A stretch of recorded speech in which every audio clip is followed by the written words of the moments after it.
자, 이번 시간은 화성 생명체 탐사 실험에 대한 내용이야. 현재 이제 지구하고 가장 가까운 행성이 화성이고, 그나마 생명체가 존재할 가능성이 높은 행성 중 하나이기 때문에 미국 나사에서 이미 화성에도 생명체가 존재하는지 20세기부터 현재까지 계속 그 과정을 추적을 하고 있는데, 이제 결론은 아직까지 생명체의 흔적은 이제 밝혀지지 않았다는 점이죠. 그 점들에 대한 내용이고, 그 화성에 대해도 생명체가 존재한다라면 생명체에 의한 생명 현상이 나타날 것이고, 그럼 그 생명 현상들이 지구에서와 똑같이 나올 것이냐, 또는 뭐 새로운 생명 현상들이 새롭게 나올 것이냐에 대한 이제 논란도 있을 텐데, 일단 기준은 화성에도 생명체가 존재한다라면 기준이야 지구에서와 동일한 생명 현상의 특징이 일어날 것이다라는 가정을 깔아놓고 가는 거예요. 그럼 이때 가정을 깔아놓는다는 얘기는 전제 조건을 나름대로 내세우고 간다는 얘기야. 다시 한번, 화성에도 생명체가 존재한다라면 지구의 생명체와 같은 생명 현상의 특징이 나타날 것이다 라는 이제 생각으로 이 실험을 하게 되는 거예요. 됐죠? 자, 오케이. 전제 조건. 그래서 화성에도 생명체가 존재한다면 분명히 지구 생명체와 같은 생명 현상의 특징이 나타날 것이다. 그러면 우리가 배웠던 생명 현상 특징이 총 몇 가지? 6가지였지. 그지?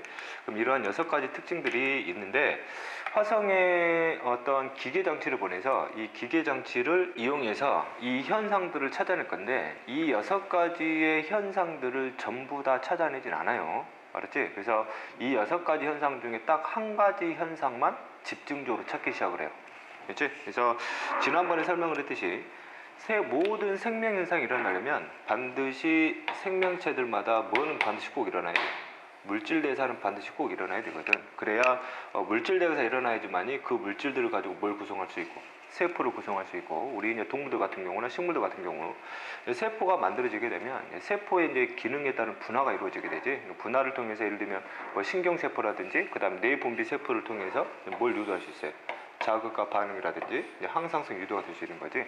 그 다음에 이제 세포가 만들어지게 되면 세포는 새로운 세포를 만들기 위해서 물질 대사를 통해서 또 물질들을 만들어서 그 물질들을 가지고 새로운 세포를 만들기 때문에 발생과 생장도 가능하고, 즉 세포 분열이 가능한 거잖아. 그래서 그러한 세포 분열을 통해서 이런 생식과 유전도 가능한 것이고, 그래서 화성에도 생명체가 존재한다면 가장 핵심인 무슨 대사의 특징이 나타나는지, 물질 대사라는 화학 반응이 일어나는지 안 일어나는지를 확인하는 실험이에요. 그래서 화성 생명체 탐사 실험은 이거를 확인하는 실험이에요.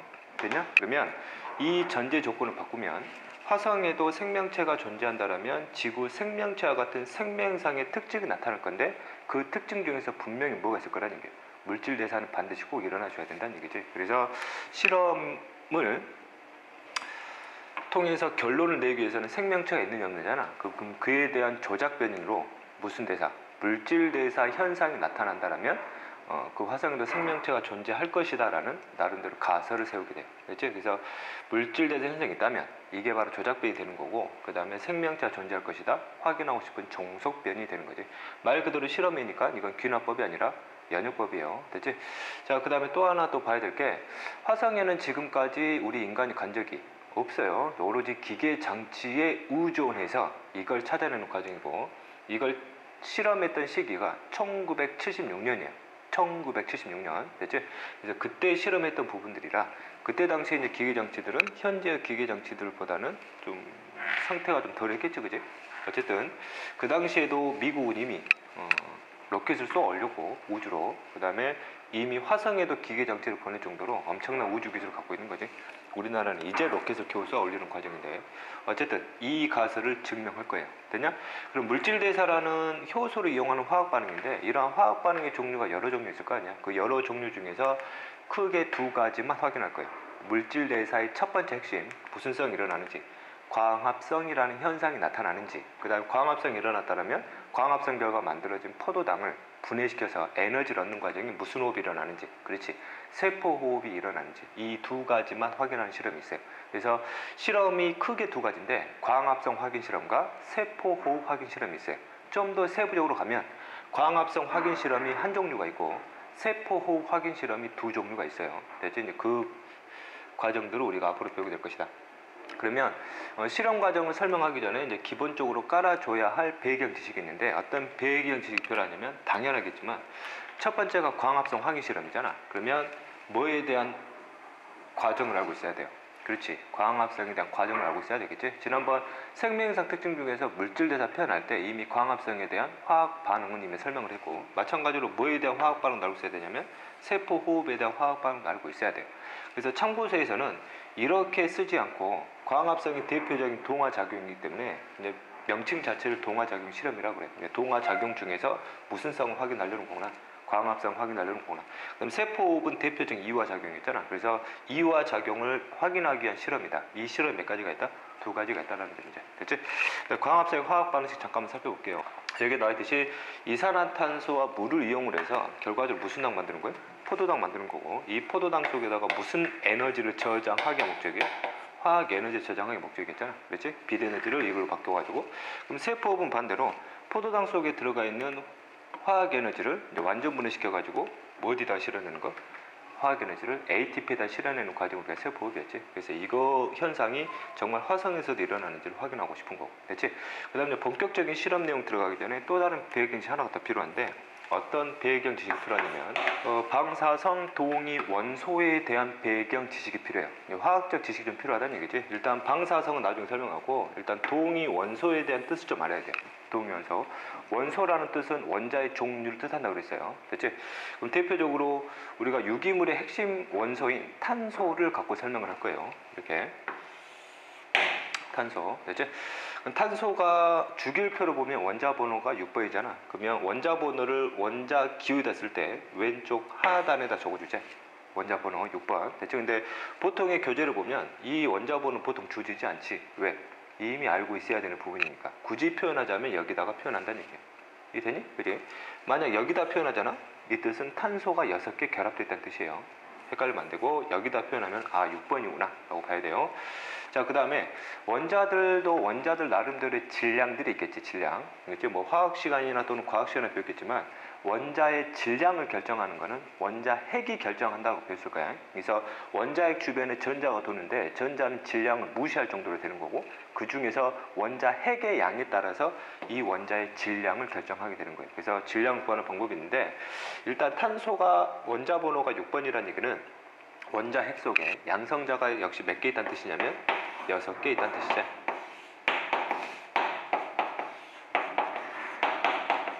됐지? 네. 보통의 원자들은 양성자 수하고 그 다음에 정기적인 성질을 띠지 않은 입자의 중성자도 가지고 있어요. 그러면 이때 중성자의 개수도 정확히 몇 개 들어가 있냐면 6개 들어가 있어요. 그 다음 여기 주변으로 이제 뭐가 도는 구조예요? 전자가 도는 구조죠. 첫 번째 궤도에는 2개의 전자가, 그러면 전자도 총 6개 돌아야 되니까 나머지 궤도에 이제 4개의 전자가 도는 구조죠. 이게 탄소의 원자의 구조로 보면 되는 거고. 됐지? 그럼 아까도 얘기했지만 원자의 질량을 결정하는 거 원자 핵이 결정하는 거거든. 그러면 이 질량을 너희들이 흔히 쓰는 단위 뭐 그램이나 킬로그램이라는 쓸 수가 없어요. 양이 너무 적게 나오니까. 그래서 이거를 화학자들이 나름대로 약속을 했어요. 원자의 질량을 정할 때는 단순하게 양성자하고 중성자의 숫자를 더한 거를 질량으로 정하자. 그래서 이 각각의 입자의 수를 더하면 돼요. 그러면 양성자가 6개, 중성자가 6개이기 때문에 탄소의 질량을 몇으로 보는 거예요? 12로 보는 거지. 그래서 이놈을 질량을 표현할 때는 왼쪽 상단에다가 이렇게 표현해 주거든. 됐죠? 그래서 이거는 원자 번호고, 이거는 무슨 수? 질량을 숫자로 표현한 거예요. 그래서 이거를 질량수라 표현을 해요. 이해되니? 다시 한번 또 얘기하지만, 보통 이 참고서에서 탄소를 보면 질량수하고 원자 번호는 보통 안 준단 말이에요. 왜? 기본적으로 알고 있어야 되는 부분이라 그래요. 이해됐지? 근데 이제 탄소 중에서 좀 특이한 탄소가 있는데, 탄소 중에서 일단 탄소는 탄소니까 원자 번호는 몇 번이겠어요? 그렇지, 6번이 되겠지. 됐지? 6번인데 이놈이 6번이라는 얘기는 역시 양성자가 몇 개 있다는 얘기예요? 6개 있지? 이렇게. 자, 그 다음에 역시 전자도 몇 개 돌겠어요? 총 6개가 도는데 첫 번째 궤도 2개, 두 번째 궤도 4개가 돌아요. 됐지? 그 다음에 이제 원자에게 중성자 껴야 되잖아. 그럼 보통의 중성자는 양성자 숫자하고 똑같이 6개가 들어가야 되는데, 이 탄소 중에서 중성자를 2개를 더 갖는 탄소가 있어요. 이 됐어? 그럼 일단은 원자 번호는 6번이기 때문에 A의 원자의 종류는 탄소란 말이야. 그런데 중성자를 2개를 더 가지니까 이 탄소보다는 질량이 좀 더 뭐예요? 많아지거든. 그래서 이놈의 질량수는 몇이라 표현하는 거예요? 14다라고 표현하는 거예요. 이해됐냐? 그래서 이 탄소와 이 탄소 있잖아. 질량수는 다른데 원자 번호는 똑같은, 즉 원자의 종류는 똑같은 이런 원자들의 관계를 무슨 원소라 표현하냐면 동위 원소다라고 표현해. 이해됐지? 다시 한번. 원자의 종류는 똑같은데 질량수가 달라요. 질량수가 다른 원자들의 관계를 동위 원소다라고 표현한다고 해. 그렇지? 좀 더 구체적인 내용들은 뭐 화학 시간에 배우면 될 것이고. 자, 그다음 우리 주변에 존재하는 탄소들이에요. 우리 주변에 존재하는 탄소들은 주로 질량수가 몇 자들이 많냐면 12자들이 엄청나요. 그런데 14자리의 질량수를 가진 탄소는 찾기가 굉장히 힘들어요. 그거를 화학적으로 해석하잖아. 그를 화학적으로 해석을 해주게 되면 이게 많고 이게 적다라는 얘기는 이거는 화학적으로 굉장히 불안정하다는, 화학적으로 굉장히 안정하다는 얘기예요. 이놈은 화학적으로 굉장히 불안정하다는 뜻이고, 불안정하면 항상 뭐 해주려고 그래요?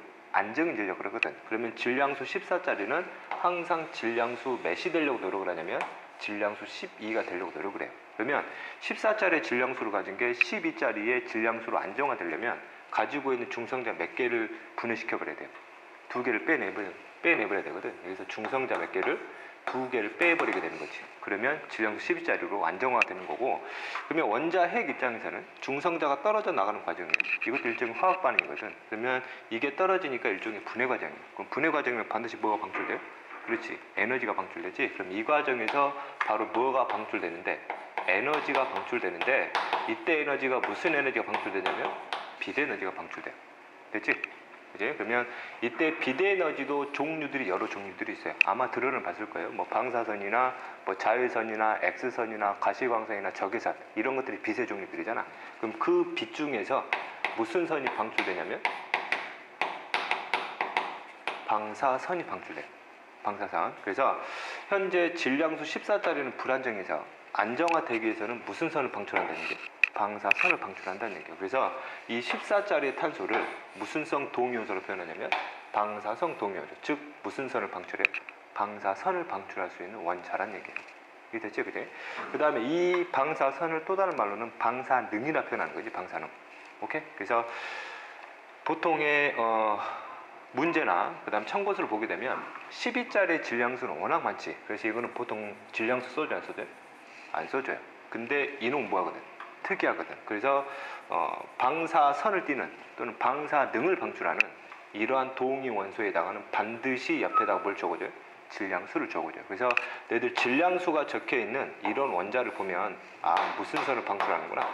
방사선을 방출하는 원자구나 라고 보면 돼요. 됐죠, 그지? 자, 그리고 이 배경 지식을 바탕으로 해서 본격적인 실험 내용 들어갈게요.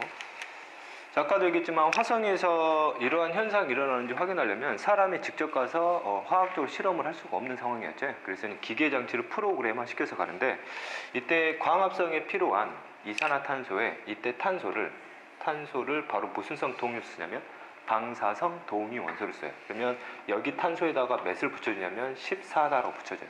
됐죠? 그러면 이 이산화탄소는 질량수 14짜리의 탄소를 가진 분자이므로 이놈은 무슨 선을 방출한다는 얘기예요? 방사선을 방출한다는 얘기예요. 이거 잡으면 돼요. 됐지? 그 다음에 이걸 바탕으로 해서 포도당이 만들어지는 거잖아. 그럼 포도당에 있는 탄소는 결국 이산화탄소에 있는 탄소가 결합된 거지. 그럼 이 탄소도 마찬가지로 몇 자리의 질량수? 14짜리의 탄소가 끼어 들어간 포도당이 만들어진다는 얘기예요. 그 다음 여기서 또 하나 봐. 탄소를 합성시키는 거잖아. 그럼 방사성 동위 원소가 고분자가 되면 이 질량수도 나름대로 안정화가 되거든. 그러면 이놈들도 분명히 무슨 선을 띠긴 하는데 방사선을 방출하긴 하는데 그 양이 굉장히 뭐예요? 적어요. 그래서 이 배경 지식을 봐야 돼요. 이해되니? 그지? 그 다음에 이화작용 실험에 두 가지가 있는데 첫 번째 실험 역시 방사성 동위 원소를 사용을 해요. 역시 탄소를 이렇게 14짜리예요. 그러면 이 탄소를 가지고 있는 이 포도당도 방사선을 방출하는데 그 양이 굉장히 뭐예요? 적어요. 그런데 이걸 세포업으로 완전 분해시켜 버렸다면 이때 이산화탄소에 있는 탄소가 무슨 성? 방사성 동위원소 탄소를 포함하는 이산화탄소로 날아나오겠지. 그러면 이게 분해가 되면 이놈으로부터 뭐가 엄청나게 방출되겠어요? 방사선이 엄청나게 방출되겠지. 이랬죠. 그래서 방사선의 방출 여부를 통해서 결국 이 현상이 일어나는지 안 일어나는지를 확인하는 게 이 대표적인 실험의 사례. 그리고 본격적으로 동화작용 실험 들어갈게요. 현재 내가 여기 탄소에다가 지금 색깔을 입혀놨는데 이게 지금 방사성 동위원소 질량수 14짜리라는 걸 너희들이 좀 보면 돼요. 자, 아까 설명했듯이 이 14짜리 이산화탄소는 방사선을 엄청나게 방출하게 되지. 이놈은 굉장히 적게 방출하게 되는 거고, 그치? 자, 그 다음에 현재 화성으로 그 당시에 보냈던 기기장치 이름이 이제 바이킹호예요. 그래서 바이킹호가 화성 표면을 이제 지나다니다가 화성 토양 속에 생물체 중에서 광합성이 가능한 생물체가 있는지 확인하거든. 그래서 토양을 자신의 기계장치 안으로 집어넣게 돼요. 오케이. 현재 이게 바이킹호의 어떤 생긴 모습을 그냥 간단하게 표현한 그림이고, 그래서 이 안에 이제 토양을 집어넣는데 이 토양이 바로 무슨 토양이에요? 화성 토양이에요. 됐지? 그래서 화성 토양을 좀 확대해서 이렇게 표현을 좀 한 거고, 됐지? 그 다음 좀 가정을 할게요. 이거는 지금 광합성 확인 실험이고, 그러면 이 토양 속에 무슨 성이 가능한, 광합성이 가능한 생명체가 존재한다라는 가정하에 한번 실험 내용을 설명을 할게요. 그럼 얘한테 광합성을 하게 만들려면 광합성이 기본적으로 넣어줘야 될 거 아니야? 당연히 뭘 넣어줘야 돼요? 이산화탄소, 물 넣어줘야 돼요. 특히 뭐 이산화탄소는 반드시 꼭 들어가야 되고, 이때 이산화탄소를 무슨 성 동위원소가 포함된? 방사성 동위원소가 포함된 탄소를 집어넣어 주는 거예요. 그치? 그 다음에 광합성을 하려면 무슨 에너지 공급해야 되니까? 비대에너지 공급해야 되니까 이 기계장치 안에서 빛을 공급해 주는 거지. 그래서 전구에 불을 비추면 빛이 공급이 되는 거예요. 그래서 현재 그림 과정에서 이렇게 화살표가 나와요. 화살표가 나온다는 얘기는 방사성 동위원소, 탄소가 포함된 이산화탄소를 공급했다 보면 되는 거고, 그 다음에 당연히 물은 있을 거고요, 이 내부에. 자, 그 다음에 여기다가 빛을 비춰줘야 되겠지. 그래서 이런 식으로 전등을 설치해서 빛을 공급해 주게 돼요.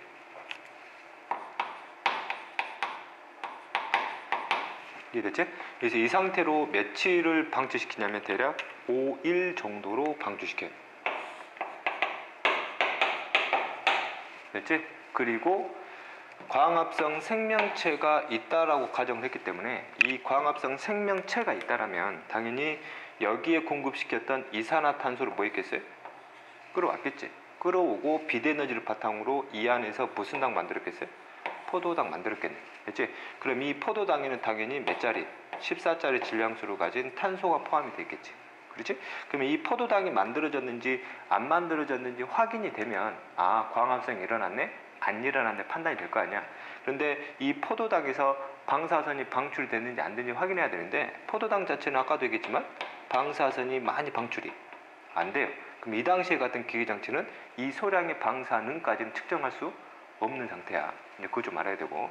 자, 그러면 이제 포도당이 만들어졌는지 안 만들어졌는지 확인을 해야 되겠지. 차후에 어떻게 확인하는지 설명할 거고, 그 다음 포도당이 만들어졌는지 안 만들어졌는지 확인하기 전에 이미 넣어줬던 이산화탄소를 다시 뭐 해주게 되냐면 다시 빼주게 돼요.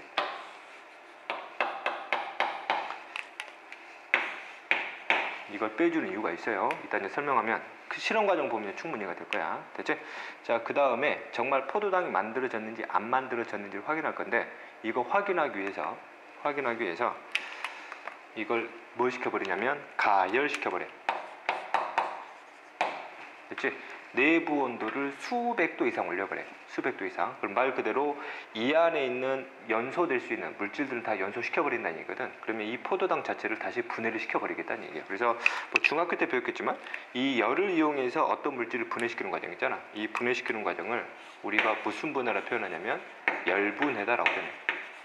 열분해. 됐지? 주의할 점은 이놈 말 그대로 열을 가지고 분해시키는 거예요. 그럼 분해는 화학 반응이잖아. 근데 이거는 효소를 이용한 화학 반응이 아니에요.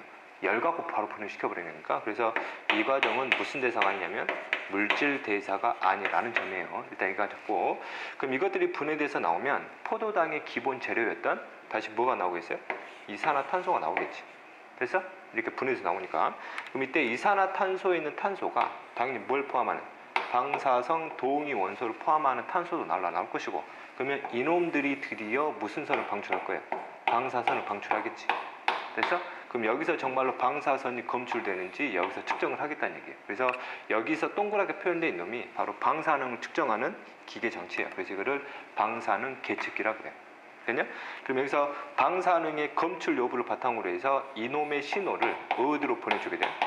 지구로 보내주게 되는 거지. 그럼 지구에서는 이 신호 여부를 가지고 광합성이 일어났네 안 일어났네 판단하는 거야. 이해되니? 그럼 한번 해볼게요. 만약에 포도당이 만들어졌다 가정하면 이 기체가 날아 나왔을 것이고, 그러면 방사선이 검출됐겠지. 그럼 검출된 신호가 지구로 갔겠네. 그럼 지구에는 이제 과학자들이 뭐라 판단하겠어요? 방사선이 나왔네. 그 말은 곧 이산화탄소가 나왔네. 이제 반대로 가는 거야. 그럼 뭐가 만들어졌겠네? 포도당이 만들어졌겠네. 그럼 포도당이 만들어졌다는 뜻은 이 포도당을 만들 수 있는 무슨 체가 존재할 가능성이 있다는 얘기예요. 생명체가 존재할 가능성이 있겠네라고 판단하겠다는 얘기예요. 이해되니? 그지? 근데 만약에 방사선이 검출이 안 됐어요. 안 됐다는 얘기는 이런 물질 자체는 만들어지지 않았다는 얘기야. 안 나왔다는 얘기야. 이게 안 나왔다는 얘기는 포도당 자체는 만들어지지가 아예 않았지. 아예 만들어지지 않, 처음부터 아예 만들지 않았으니까 이 광합성 자체는 일어나지 않은 걸로 판단하는 거예요. 그러면 그 지역에는 광합성하는 생명체가 없다라고 보는 거지. 됐지? 그래서 당시에는 지구에서는 어떤 신호도 받지 못했어요. 그래서 그 말은 곧 광합성할 수 있는 생명체가 발견되지 않았다는 얘기고, 그 말은 화성에는 광합성할 수 있는 생명체는 없다라고 판단을 했어요. 이해됐지? 그지? 그럼 중간에 이거를 뺀 이유가 뭐예요? 봐. 우리가 확인하고 싶은 거는 포도당이 만들어졌다라면 포도당으로부터 분해돼서 나오는 이 기체로부터 방사선이 검출되느냐를 보는 거지, 이거 가지고 생명체 여부를 판단한단 말이야. 그럼 기존에 넣어준 이산화탄소 중에서 광합성에 이용하지 못한 이산화탄소가 그대로 있었다라면 여기서도 방사선이 방출돼버리잖아. 그러면 방사선이 여기서도 검출되고 여기서도 검출이 돼요. 만약에 포도당이 만들어지지 않았어요. 그럼 아예 검출이 안 돼야 되잖아. 그러면 기존에 있는 물질 때문에 검출이 돼버리게 되면 마치 생명체가 있는 거와 같은 잘못된 결론이 나올 수 있다는 얘기예요. 그래서 실험 과정 중에서 이걸 미리 빼주는 거예요. 오케이? 이해됐지? 자, 그 다음에 이제 문제에서 나올 때 현재 이 이산화탄소는 방사성 도움이온소 탄소를 포함하고 있잖아. 그래서 이거를 뭐라고 기호로 표현해보려면 14짜리 질량수 탄소를 가진 기체를 넣어줬다, 이렇게 말을 바꿔서 낼 수 있어요. 됐지? 자, 그 다음 이때 방사성 도움이온소 탄소를 가진 포도당이 있다라고 가정을 하게 되면 포도당은 유기물이잖아요. 유기물. 그래서 뭐를 포함하는 방사성 동위원소 탄소를 포함한 유기물이다 라고 표현하게 돼요. 됐지? 그 다음에 유기물을 살짝 음절을 늘려가지고 이거를 무슨 양분이라 표현하게 되냐면 유기양분이다 라고 표현하게 돼. 이해됐지? 그래서 이 과정을 갖고 물어보는 거예요. 만약 생명체가 존재한다라면 이 토양 속에서는 분명히 방사성 동위원소 탄소를 포함한 유기양분이 만들어졌을 것이다 라고 이렇게 말을 바꿔서 나올 수도 있다는 얘기예요. 이해됐지? 네. 그래서 흐름 보고 실제로는 방사선이 전혀 검출되지 않았어요. 그래서 생명체는 없다라고 그 당시 결론 지은 거고. 됐지? 이게 동화 작용 실험이에요. 실험 내용이 그렇게 복잡하진 않거든. 됐지? 자, 그 다음에 이와 작용 볼게요. 이와 작용이 바로 세포 호흡이 일어나냐 안 일어나냐를 확인하는 실험이지. 여기서 실험 내용 몇 가지가 있다? 그렇지, 두 가지가 있다 그랬어요. 그 첫 번째 실험이 바로 방사성 동위 원소를 활용한 실험이에요. 이 실험은 뭐 쉽게 이해가 될 거예요. 일단 세포에 대한 큰 화학 반응식은 알고 있어야 되고. 됐지? 자, 볼게요. 현재 포도당인데 포도당이 여기를 보면 탄소의 색깔이 변했잖아. 이게 질량수 몇 짜리? 14짜리 방사선을 방출할 수 있는 원소가 포함된 포도당인데, 방사선을 방출하더라도 그렇게 많이 방출하지는 않아요. 그치? 그 다음 이거를 세포를 통해서 완전 분해시켜버렸다면 당연히 방사성 동위원소 탄소가 포함된 기체가 날아나올 것이고, 그럼 이놈들이 엄청난 양의 뭘 방출할 거예요? 방사선을 방출할 거예요. 이해됐지? 그리고 본격적인 실험용 가볼게요. 역시 마찬가지로 바이킹호가 화성 토양을 떠가지고 자신의 기계 장치 안에다 집어넣어요. 그리고 가정을 할게요. 이 화성 토양 안에 세포 호흡이 가능한 생명체가 있다라고 가정을 할게요. 그럼 얘한테 세포를 유도시키기 위해서 포도당을 넣어줘야 될 거 아니야. 그치? 나중에 생물체 구성 물질 단계에서 배우겠지만 포도당은 물에 굉장히 잘 녹아요. 그래서 포도당은 물에 녹이지 않으면 얘는 고체 상태이기 때문에 고체 상태를 얘가 이용하기는 어려워요. 생명체들이. 그래서 얘를 뭐에 녹여서 집어넣냐면 물에 녹여서 집어넣어줘요. 물에 녹여서. 그래서 아마 보통 문제에서는 이렇게 나올 거예요. 그래서 그림이 뚝뚝뚝 떨어뜨리는 거거든. 포도당을 뭐에 녹여가지고 물에 녹여가지고 떨어뜨리는 거예요. 됐지?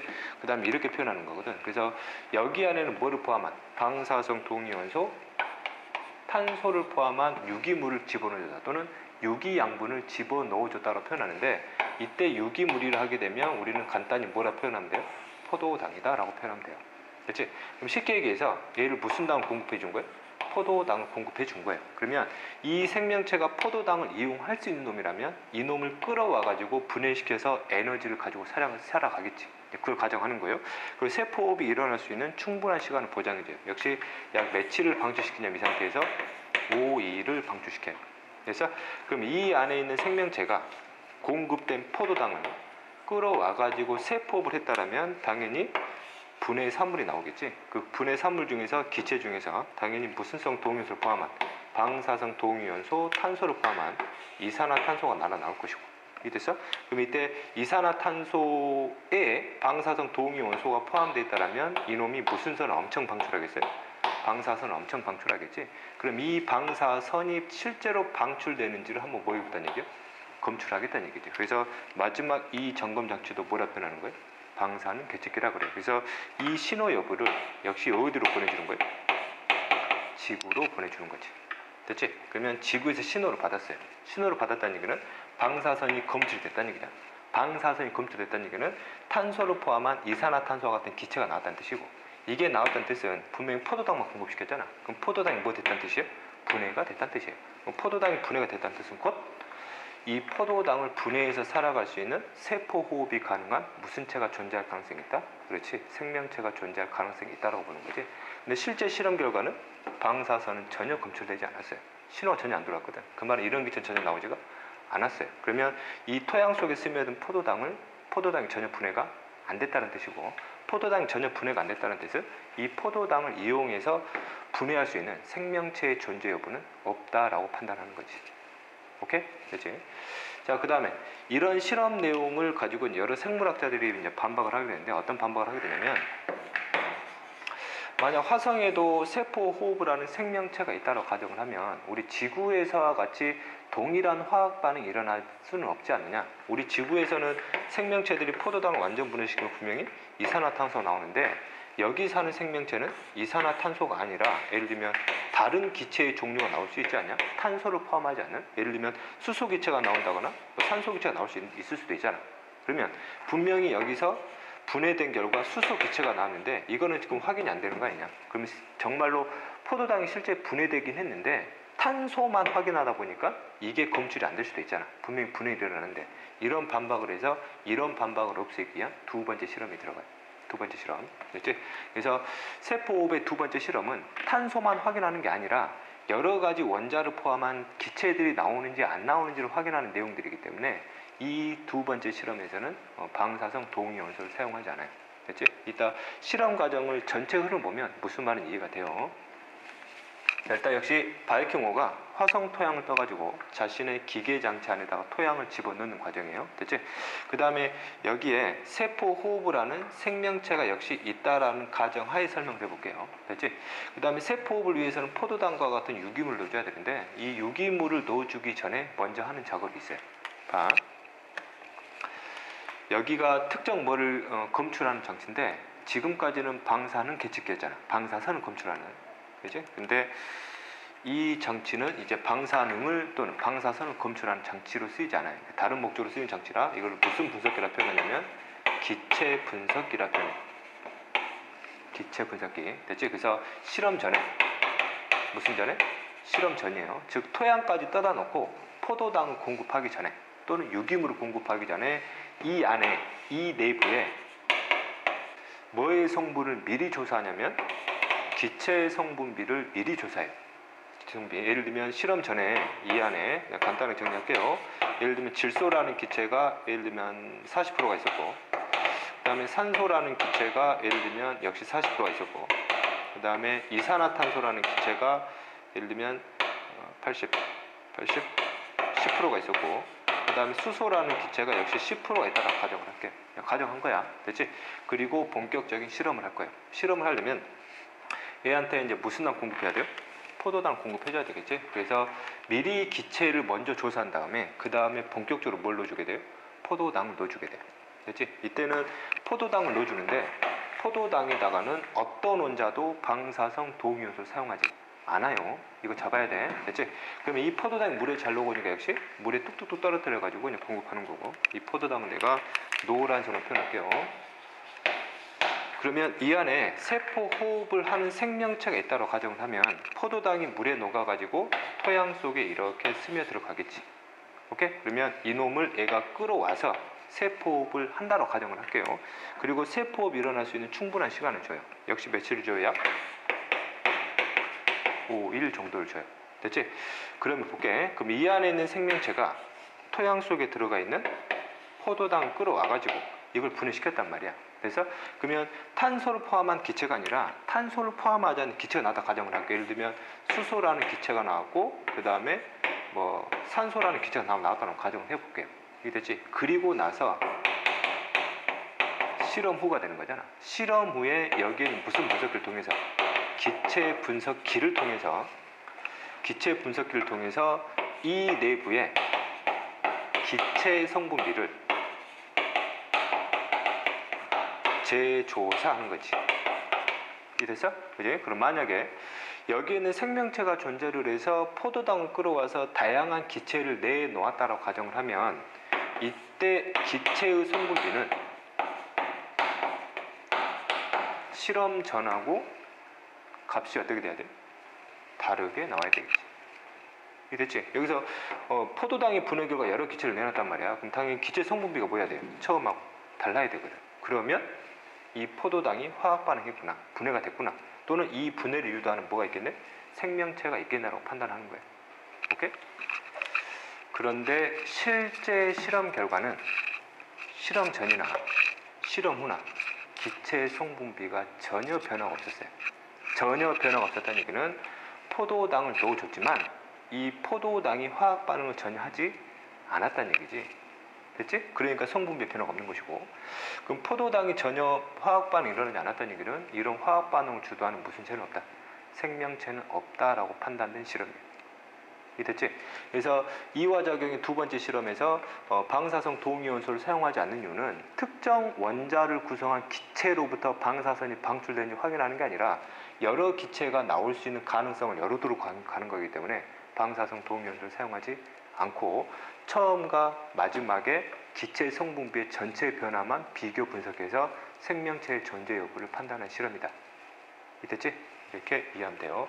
이제 여기가 바로 화성 생명체 탐사 실험에 대한 내용이에요. 그래서 이 실험 내용을 이제 보통 참고서를 보면 세 가지 실험, 총 세 가지 실험이잖아. 세 가지 실험을 하나의 그림으로만 표현해 버리거든. 분명히 이런 과정들이 있는데, 그래서 이 과정들이 애들이 생각을 못 하더라는 얘기예요. 이거 그림이 하나하나씩만 나오니까 하나로 끝나는 줄 알아요. 실험이 과정이 있는데 그 과정들을 애들이 잘 익혀내야 돼요. 그래서 기출문제도 이런 문제들이 있기 때문에 내용 자체를 충분히 잘 이해를 해야 되고, 실제 3학년 기출문제를 보면 이와 관련된 실험 문제는 많이 등장하지 않아요. 왜? 웬만한 애들이면 3학년 가면 이런 내용은 다 알아요. 너희들이 1학년이라 현재는 좀 이 내용을 이해하기 어려울 수 있는데 3학년 가면 충분히 이해가 돼요. 누구나 할 수 있는 부분이 되어버리기 때문에 문제 출제는 굉장히 낮다. 그래서 기출문제를 보면 관련 문제가 많이 없어요. 오케이? 여기까지 해서 화성 생명체 탐사 실험 개념 강의를 마칠게요.